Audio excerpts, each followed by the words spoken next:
صلاة يا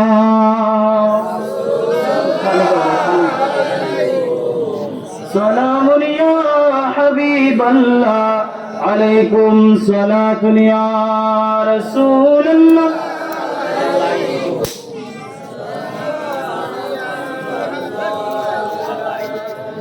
দরুদ শরীফ পড়তে কষ্ট হয়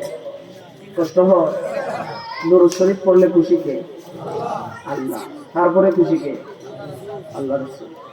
আল্লাহ পাক রব্বুল আলামিন কোরআনুল কারীমের মধ্যে বলতেছে যে ইন্নাল্লাহা ওয়া মালাইকাতাহু ইউসাল্লুনা আলান নবী ইয়া আইয়ুহাল্লাযীনা আমানু সাল্লু আলাইহি ওয়া সাল্লিমু তাসলিমা। অর্থাৎ হে ঈমানদারগণ, আমি আমার রাসূলের উপরে দরুদ শরীফ পড়ি, আমার ফেরেশতাদেরকেও নিয়ে পড়ি, এবং তোমরা যারা ঈমান এনেছো, ঈমানদার, তোমরা আমার রাসূলের উপরে দরুদ শরীফ পড়ো। সুবহানাল্লাহ।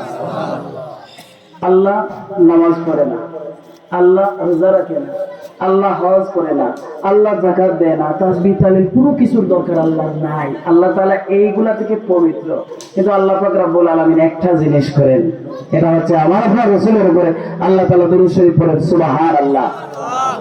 তাহলে বোঝা গেল নামাজ, রোজা, হজ, যাকাত, তাসবিহ তাহলিল যা আছে সমস্ত ফরজ ইবাদতের চাইতেও শক্ত মজবুত ইবাদত হচ্ছে আমার আপনার রাসূলের উপরে দরুদ শরীফ পড়া। সুবহানাল্লাহ।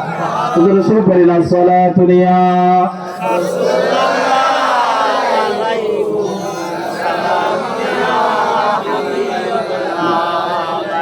আপনারা বিরক্ত হচ্ছেন?